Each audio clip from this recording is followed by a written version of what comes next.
Le salon de l'agriculture, c'est des produits, c'est des terroirs. Donc l'Auvergne est toujours bien présente à cette manifestation. Il y a bien sûr des charcuteries, des fromages, mais aussi des vins, des apéritifs à base de châtaignes, de gentianes, de noix. Il faut alors faire découvrir toutes ces richesses, comme par exemple le bœuf fin gras du Mézinc et son fourrage spécifique. Jean-Pierre Vidal explique tout cela à Éric Lyoté de Cuisine TV.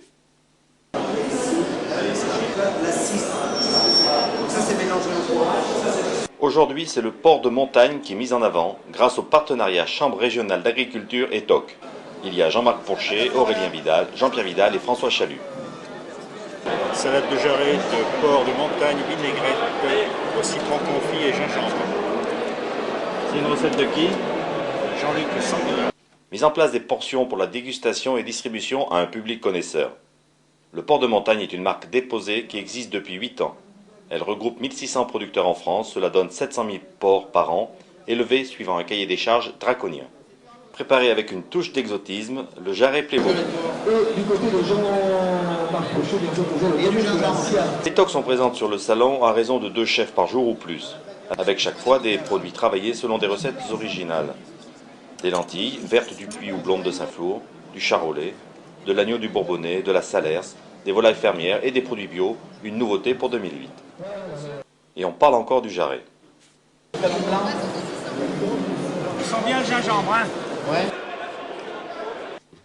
Deuxième préparation du jour a été concoctée par Jean-Pierre Vidal de Saint-Julien-Chapteuil, président des TOC d'Auvergne. Alors aujourd'hui, comme recette, moi je vais faire un petit chou farci au porc de montagne. Alors la recette, elle se compose de queue de cochon confite, avec pied de porc confit, donc confit cuit doucement à basse température, de la poitrine de porc qui a été cuite la nuit pendant 12 heures à 80 degrés. Et après aussi, il y avait de la longe, du filet de porc qui a été tout coupé en petits cubes. Et la poitrine a été coupée en petits cubes, assemblée et a été posée dans des petits choux farcis. Et on a fait 300 choux pour la journée, donc 300 par 4, 1200 portions de choux. Les petits chefs, Christelle et Valentin, sont venus épauler les TOC. C'est très bon. Et qu'est-ce que t'as goûté? Avec du porc. Et c'est bon? Oui. Pour un 4 heures, c'est bien. Peut-être pas. Toujours et encore de la gourmandise, mais les TOC sont là aussi pour se faire connaître. Propre promotion au sein de l'Auvergne, de toucher les médias nationaux, voire internationaux si on peut en avoir. Notre volonté, c'est de vouloir vivre au pays et de se battre pour faire connaître notre pays. Tout se termine dans la bonne humeur avec le mariage des vins et des charcuteries d'Auvergne.